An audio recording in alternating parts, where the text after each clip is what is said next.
Clear prop.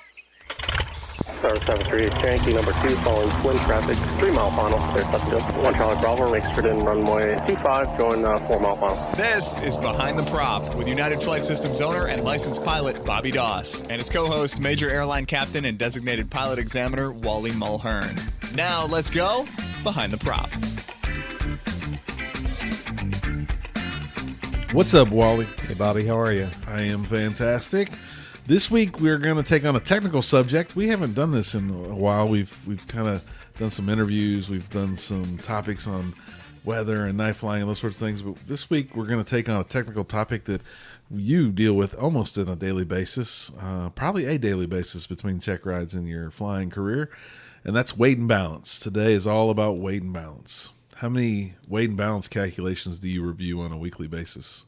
Quite a few, especially check rides. I'm looking at the private pilot ACS right here, and under pre-flight preparation, one of the skills elements is it says the applicant demonstrates the ability to compute the weight and balance, correct out of center of gravity loading errors, and determine if the weight and balance remains within limits during all phases of flight. So I'm going to give the applicant a scenario to where they have to kind of recalculate things, whether it's we're going to remove something or add something or shift something around in the airplane, and I'm going to look to see that they have the ability to correct it if we're out of balance, what we can do. What's the sentiment? I'm sure everyone listening cares. What's the sentiment of DPEs on having it done handwritten in a table or in Excel or in ForeFlight or from the POH? So I got to take a picture and use their table from their example. What is the sentiment? What are you expecting from an applicant as it relates to calculating that weight and balance? Oh, I all of the above are fine, just as long as they understand. There's some concepts with weight and balance that some people are a little bit maybe not as knowledgeable as they should be, in my opinion. For instance, again, the vast majority of our people that are being trained are flying in usually 172s or single-engine Pipers. And, after you do a couple of weight and balance, you realize that full fuel and the two of you and your instructor, fit in the airplane, and weight and balance is not an issue. So you kind of have a mindset that two people in the front seat of a single-engine airplane and full fuel is never an issue, and that's just not the case. I mean, I in my Saratoga, if myself and another 200-pound individual were in the front seat with full fuel, we would be out of the forward limits of our center of gravity. So if I'm ever in a situation like that, either A, we can't go with full fuel, which we can go with 70 gallons rather than 102 gallons. That usually works. Or I need to have some weight in the back of the airplane. And, then you have to figure out, well, boy, if we're going from point A to point B to pick up people to bring them back to point A, and I throw an extra 150 pounds in the back of the airplane, how's that going to affect my takeoff from point B coming back? So, there's some things that you need to work out. That sounds like a commercial check ride there, Wally, where I got to go pick people up and drop something off and make sure I'm doing everything right. Gives me flashbacks to that day. Yeah. But it's the real world. And, it is. And as you mentioned, we all sit around fly schools and trainers and doing some time building together. It's 92% of the time just two of us in the aircraft. And we get a little bit used to the fact that full tanks and two average-sized people are probably just fine. But the real world happens once we start doing some real flying, and we take our family places, and now we get the third and fourth passenger, and people seem to be somewhat confused and scrambling on trying to calculate that stuff. Yeah. And the way of the future, we talk about it a lot, is electronics, right? We're going to I think a spreadsheet was the creme de la creme 5 years ago, and Right. pretty much everyone that flies now probably has their profiled aircraft in ForeFlight Right. or their electronic flight bag, and they're probably putting it into that tool and then using that tool to say pilot is X, co-pilot is Y, backseat has X, luggage compartment has this much. And then what the beauty of ForeFlight is the multiple fuel settings that I can have, right? So I Right. can have full fuel to the tabs, dipstick it at 10 gallons aside if I want to, whatever.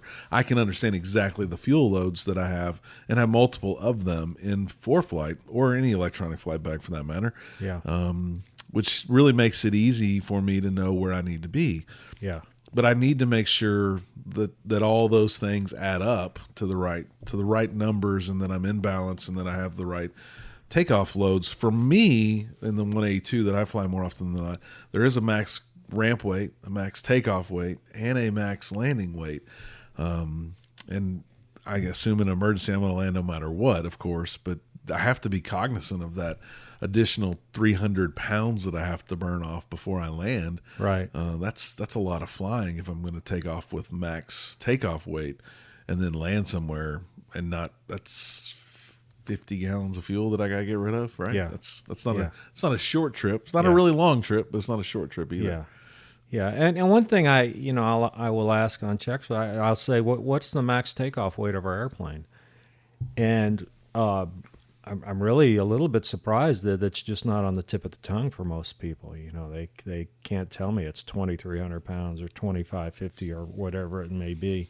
And so they pull out the POH and start looking for it. And a lot of times they're looking for it just written down in text format, which it probably is somewhere. But if you just go to the weight and balance section and you find the graphic depiction of the envelope, if you look at the top line, usually the weight goes up and down, and the CG is on the bottom, the x-axis, if you will. If you just look at the very top of the chart and find out what the weight is up there, that is in all likelihood the max gross takeoff weight of your airplane. And when I teach, I say, it is called weight and balance. Okay, it's actually two problems, and I think we would all agree that the weight element of it is nothing more than addition and subtraction. Now, when we get into the balance, we have the arm, the weight times the arm equals the moment, and all that kind of stuff. But just calculate the weight portion first, because if you don't meet the weight limitations, well, we can't go anyway.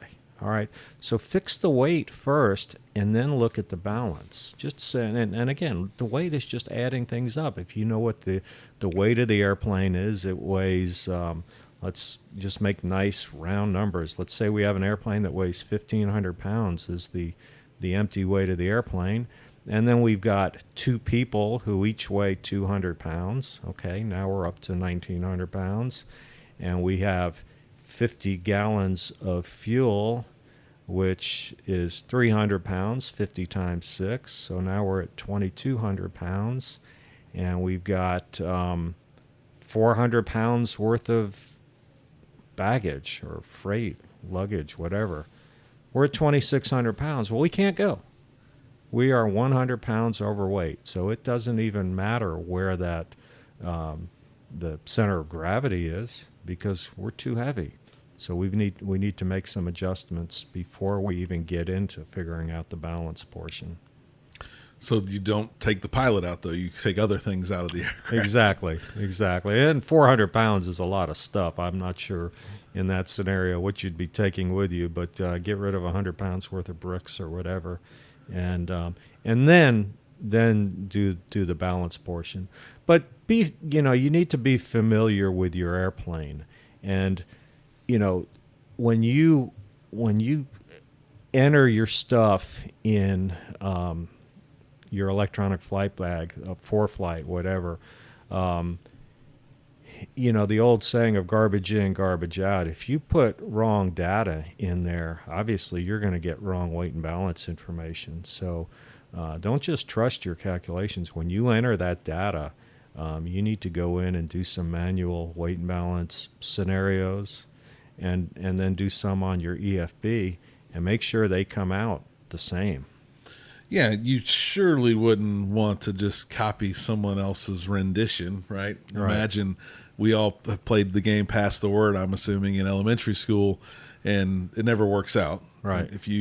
If I let you borrow my data from my entry of my 182, and then someone borrowed your data from your entry of the 182, and then someone did that for their 182, that's not the same numbers, right? It might be a really close POH. Right. We just talked about one of our students who bought a 182 and was talking about the difference in landing characteristics, and I'm like, that's odd to me that your 182 from 2004 would be just that much different than my 182 from 2004.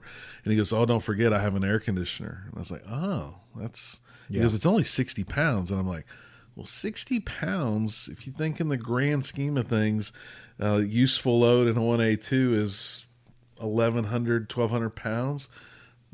A lot of that's fuel, half that's fuel, or a third of that's fuel. Mm-hmm. 60 pounds is a good chunk of that remaining. That's 6%, 7% of the remaining amount, maybe. That's a lot of weight.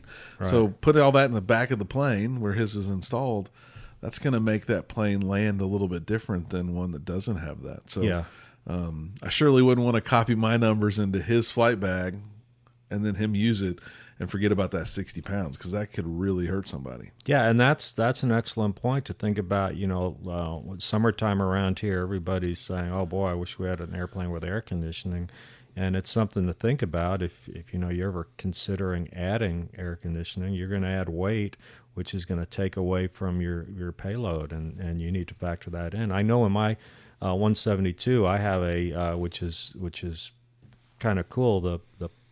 The useful load of my 172 is 777, and that just happens to be the airplane I'm going to training on in just a few days.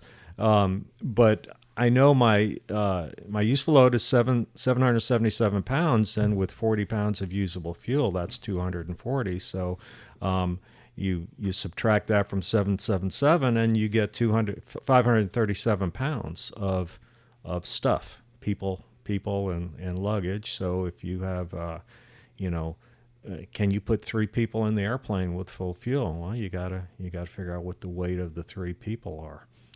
Probably not with me in it. I need to lose some weight, Wally. Right. Just hold your breath. Just hold your breath. That works, right? Where does all this information come from? So hopefully we got some trained pilots out there, but for those new pilots that are listening, I would first pull out a POH to get all the information, probably use their numbers, their sample problems to practice. It's in the section 6 of any newer style POHs, should be in section 6 of the POH, weight and balance.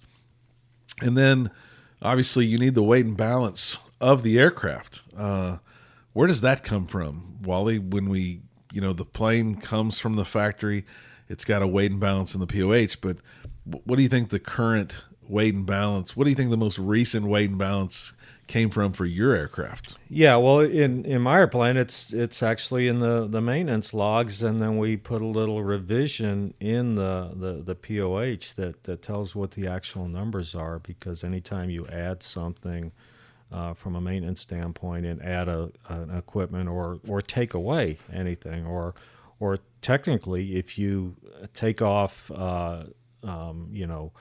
one piece of equipment and add a new one, you need to figure out what the weight difference are, because just because you took out an altimeter and put in a new altimeter, it doesn't necessarily mean they're the same weight. They could be a half a pound different, and you really should be calculated into the new weight and balance of the airplane. So there's times where we might weigh a plane, actually putting it on scales and having it weighed, which would then someone who's, I guess, certified or trained to do that would tell the weight amounts and the stations that they're in and the balance of that aircraft in its current state. There's also calculated weight and balances, which is what you're referring to, where we might remove something somewhat inconsequential and replace it with something that's inconsequential. And And I'm sure at some point, if you did that 10 or 20 times, you would probably want to put that plane back on scales. Yeah. Kind of my rule of thumb, we have 14 aircraft in this fleet here. And if I was going to buy another aircraft or put another aircraft on the line, I would want to weigh it. I think it's a great time to spend a few $100 and make sure that you have a new crisp on the scales weight. But if we were to change, just recently, we had Mike Bush on the show a while back. He talked me into buying some engine monitors. I put those engine monitors in, which means we got rid of a lot of small pieces of equipment in that cockpit. The tachometer went away, the fuel gauges went away, and really my mechanic just weighed all that stuff on a desktop scale and took that weight out from that station and then put the engine monitor in that station and did a calculated weight and balance, which is the most recent weight and balance on that aircraft. And it is what you would need to use if you were going to calculate the weight and balance for a check ride with Wally. Because you would use the POH numbers for max and empty weight, and then you would take this new weight and balance that the mechanic calculated and put it on there. When else might you weigh a plane, Wally, if you hadn't actually weighed a plane? Well, I think your thought of if you're buying an airplane, it's probably not a bad idea. I've bought a couple airplanes and I have not done that, but that's probably not a bad idea to do that. I know when you buy an airplane, a lot of times they'll say, oh, it'll true out at 150 miles per hour. They're almost always going to give you the airspeed, and first of all, they're going to give you miles per hour because that's higher. Yeah. It sounds better. And they're probably going to give you true airspeed rather than indicated. And really what I want to know is what's the indicated airspeed in knots? Okay, 106. Okay, 106 is a lot different from 150. Yeah. But same with weight. I mean, obviously, when you buy an airplane, you want something with lots of payload. Okay, Yep. because you can put, or useful load, you can put lots of stuff in there, and we can fly a really long time. And it does change over time. But another time to think about is after the airplane's been painted, because you're taking a lot of paint off an airplane, you're putting a lot of paint back on an airplane, and colored paint has more pigment to it, so colored paint weighs a little bit more than white paint. Yeah, and so if you think about a gallon of paint, I don't know when the last time you picked up a gallon of paint was, but it's not inconsequential. Right. You wouldn't put 12 of those in the back baggage compartment and not really know what the weight was you were adding to an aircraft. Right. And I'm not sure exactly how many gallons of paint it takes to paint an aircraft. If send us a note via social media. But the net of it is it's a lot more weight than you probably think it is. Right. And you would want to do that. But anything else I don't think I would change. I wouldn't feel obligated to go weigh the aircraft unless it was buying it or I was painting it. I might do it in those two instances, for sure. So with that, another place you can find information about weight and balance, the FAA has a free handbook. It's the Weight and Balance Handbook, much like the Pilot Handbook of Aeronautical Knowledge. It's out there. It's available for free. It's a pretty beefy book, right? It's 7 or 8 chapters. Talks about commuter airlines, big airlines, talks about ultralight aircraft and how you need to be thoughtful if you're going to fly those type aircraft. But once I pull all this data together and I know how to calculate it, I think there's some big numbers you want to know. Like you said, I'd want to know max weight on any aircraft I was going to fly. And I'd want to know what my weight was in relationship to that max number. Right. I'd want to know ramp weight, empty weight, what that payload capability is. As you said, if you had a Cessna, it had an air conditioner in it. Just for giggles, we'll say it had really heavy paint, and all you could do was put 20 gallons in it and 1.5 people. That would not be a very good plane to buy, probably. You're not going to get much out of it. What are you going to do? Right. As you said, I'm looking for that 4-digit number, something in the 1,000+ range, Yeah. which is like a 182. But what I also find odd is my friends, they go, I can't believe you don't have a 5-seat aircraft. Like, none of your planes have 5 seats. They're all 4-seaters. And I'm like, well, the twin, you could put 6 seats in it, but you can't go anywhere. You're not going to put 6 human beings in there. And they're perplexed. They don't know. They're not pilots. They're from the outside looking in going, well, why not? And there is this, we all learned this early on in our training. There are 4 forces of flight. Something opposes weight. And to create that much lift, these small single twin engine aircraft, light twins, just don't have enough lift to overcome that much weight. And that's what we're doing with all this process and procedure to figure this stuff out. We could probably search the internet and find hundreds of them, but there's been a lot of accidents because of planes that are overweight, right? And search that on the internet, you'll find a lot of things, videos of planes not getting off the ground, probably some fake stuff out there too. But I can remember early in my training, I saw a video of what it was, either a Warrior, Archer, Bonanza, a low-wing aircraft that's going down the runway. It kind of comes off the ground, goes back on the ground, comes off the ground, goes back on the ground. And I just got to think, that's got to be a freaky feeling if you're overloaded like that and the plane wants to fly, but the wings just can't create enough lift. And in that incident, they end up going off the runway and hitting a berm of some sort. I don't think anybody got really hurt too terribly bad, but they tore up a really nice aircraft for sure. And it's one but it does keep me up at night. I'm afraid people don't do enough to think about what I should do to take things out of the aircraft if I'm overweight. 3 big boys in a 172 ain't going to work. I can assure you. It's just not going to get it done, especially with full fuel. And we talk about, we all know how to put fuel in a plane, I hope. It's the taking fuel out that's probably not as easy for people, or maybe hasn't been taught as much. But I would assume you give calculations on check rides for these type examples. Yeah, I do. And if you've listened to the show long enough, I like to talk about fuel. And, that's the one thing that this airplane cannot fly without. We need fuel.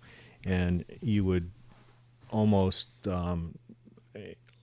expect that my expectations were that we want to take full fuel all the time. But there's just times where full fuel isn't going to work. And that's when you have to look and you have to say, okay, boy, I am landing with 3 hours of fuel. Is it within my personal minimums to land with 2 hours of fuel? And maybe an hour's worth of fuel is 15 gallons. That's 90 pounds. And if we're 80 pounds overweight, well, boy, we could take off the 15 gallons, and now we're 10 pounds under max takeoff weight. So does the landing with 2 hours of fuel still meet my personal minimums? It may or may not, but if it does... Well, if we were going to go to Conroe today to eat lunch, that's 12 minutes, even if we got diverted probably a little bit. So, we still want to stick to our personal minimums, but what if we said we want to land with an hour of fuel, no matter what? Hour and 15 minutes of fuel is probably, like you said, 15 gallons in a Cessna 172. We could take a lot of fuel out of those aircraft if we wanted to, and be completely safe to go to Conroe and come back for sure. And I think something else we don't understand is for the most part we are focused. Again, student pilots are focused on. Forward CG is the best. I want my CG as forward as possible. Well, there are actually advantages to an aft CG. With an aft CG, and now again, I'm not saying out of the limits, but as long as we're within the limits, an aft CG, you are going to get a higher true airspeed. So that airplane is going to fly faster. Higher airspeed equates to a higher ground speed, okay? And better miles per gallon. You think that's because they've blown all those stalls and they just want the nose to go over so much? I don't know. I don't know what it is, but we do have advantages to an aft CG, and in fact, that's where the airlines try to get the CG is towards the aft end. And with that in mind, with the airlines, we have a dedicated person who does our load planning, and he's called a load planner, or she. So just to give you an idea, I mean, that's how important it is. Before a flight leaves the ground, I mean, there's hundreds of, well, I won't say hundreds, but there's a lot of people that are involved in the dispatch of that airplane. We have maintenance people taking care of the airplane. We have a dispatcher who's planning our route of flight and our altitude and fuel requirements and all that kind of stuff. But we have a load planner that will tell the ground personnel, okay, we have, we have 3,000 pounds of mail today. That needs to go in the aft cargo bin or the forward cargo bin, depending on the situation. Maybe we don't have a lot of people on board today, so we need to block row 7 through 11, and put everybody toward the back of the airplane. So just the fact that, I mean, there's a dedicated person that figures out how to load a given airplane tells you how important it is. Yeah, I would think it's obviously critical, and the level of oversight is bigger probably because of the passengers and the rules and regulations around flying people and passengers and payload like that. But we should not take it any lighter just because we're going to take our family on a short hop somewhere. We should do our calculations and make sure it's right. We talked a little bit about balance, and in a twin, it's different. We fly Travel Air at this flight school, which is considered a baby Baron. It's got two 180 horsepower engines. They both rotate the same way, the props do. And to not get into multi-engine training on this one, maybe we'll do a behind the props show soon. It really is about critical engine and the effects that the balance could have on a twin that may give us, unfortunately, the potential to lose control, right? Yeah. And again, lots of what you're learning in multi-engine training, you demonstrate and you learn what VMC is and what a critical engine is. And once at low airspeeds, i.e. takeoff, if we lose an engine and we lose the critical engine, we might have some forces that really weight could cause some real problems with, and we could lose rudder control or rudder the ability to use that rudder. Yeah. Rudder authority. Rudder authority is the right word. That's from a DPE there. And if I lose that rudder authority, it could be really, really bad for the aircraft and the people in that plane. So we want to think about that. And in my twin that we have at this flight school, we actually have 100 pounds in the nose baggage compartment that's written all over everything so people know it's up there.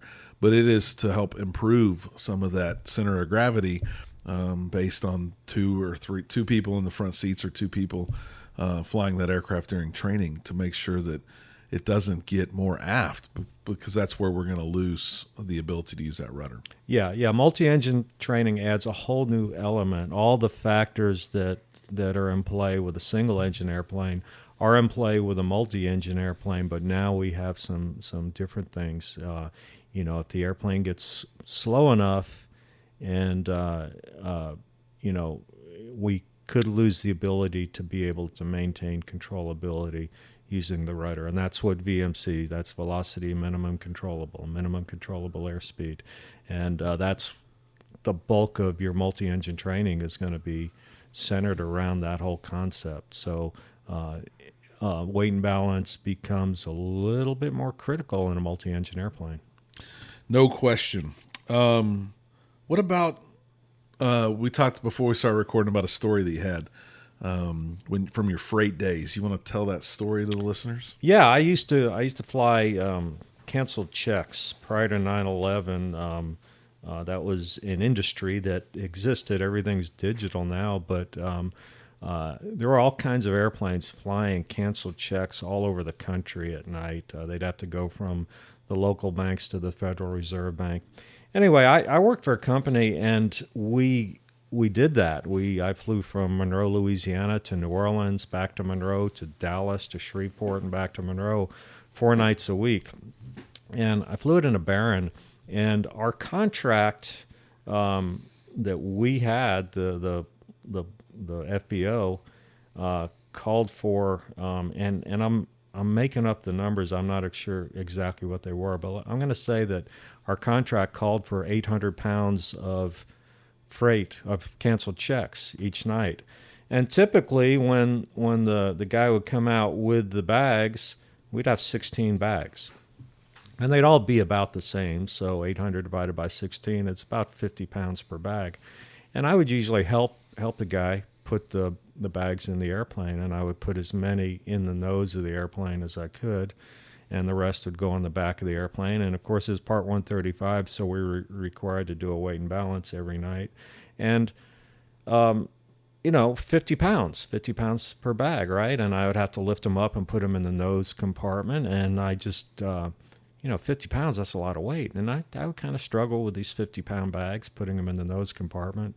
And after we did this for a few nights, after I got off work one day, I went over to my parents' house, and their dog needed to go to the vet. And so I offered to take the dog to the vet. And so we go to the vet's office, and we go in, and we go back to the treatment room, and they want them up on the table, and I reach down and I pick them up and I put them up on the table, and the dog weighed 80 pounds. And I looked at that and I went, holy cow, I had absolutely no problem lifting up an 80-pound dog, but I'm struggling with these 50-pound bags every night. And they're paying by the weight, I'm assuming. Exactly. It was contracted. Yeah, it was contracted for 800 pounds a night. So as soon as we got the dog all taken care of, I took him back to my parents' house. I went back out to the airport, and I found my boss, and I said, hey, I don't think we are taking 800 pounds of freight every night. I think it's a lot heavier. And so that night he said, okay, we're gonna weigh the bags. And those 50-pound bags were more like 90 pounds. And so I think the next day there was a little renegotiation between us and the freight company. Well, that's true. We have a scale here that we weigh stuff if people are putting things in the planes, and I struggle every time that there's a female acquaintance going with us and we ask their weight and they give you their weight, and I want to know, male or female, whether they're telling the truth. If they're, if I told you I was 180, you'd probably question that, I hope, Wally. I'm not the 180 anymore that I used to be. And you just got to be honest. You got to know what your bags weigh. I think the more we put into these planes, the things add up. You don't want to get overweight. It would be a very bad outcome for sure. I know I've gone on many excursions up in Alaska, little float plane excursions here and there. And when you call the book, they always ask you your weight. And then just if you ever do this, just be ready, because when you get there, you're going to have to step on a scale. So it doesn't really do you any good to lie. I mean, we all want to say, 105, 190. Oops, yep. I meant 230. Yeah, it doesn't work. So you're going to get caught. I just recently went to the doctor for my annual checkup, not medical checkup, my real personal family doctor. And the first thing they do is they take your blood pressure and they put you on the scale, right? And I've got my iPhone and my wallet, and I carry a little flashlight and my keys. And of course, when I get on the scale, I want to take all that out and put it on the seat. So I do that. And then on the scale, I'm still more than I normally am at home, right? When I check it there. And of course, that's the clothes and everything you got on. But I'm thinking, that iPhone and that wallet and that key and all these other smart things I have in my pocket, that's another 5 or 6 pounds. So I just reached down and picked it up, and I was like, the number I put in ForeFlight every time has gone up, because I'm not leaving the phone and the keys and the wallet and everything at the FBO or at the flight school. I have all that with me too. So you need to give an honest weight. You need to know what you really weigh with all that stuff in your pocket, because it's probably different for sure. And, God forbid if you are in an accident or even an incident, that's one thing that's going to get looked at. They are going to find out, if the airplane is in a not good condition and fuel is possibly leaked out, they're going to look at fuel records, and they're going to find out what that airplane took off with as best they can tell. And, they're going to look at everything on board the airplane. So that will get looked at. No question. Anything to add before we wrap up? No, I think that's about it. All right. As always, and now we'll include this for this show, do your weight and balance, fly safe, and stay behind the prop. Thanks for checking out the Behind the Prop podcast. Be sure to click subscribe and check us out online at BehindTheProp.com. Behind the Prop is recorded in Houston, Texas. Creator and host is Bobby Doss. Co-host is Wally Mulhern. The show is for entertainment purposes only and is not meant to replace actual flight instruction. Thanks for listening, and remember, fly safe.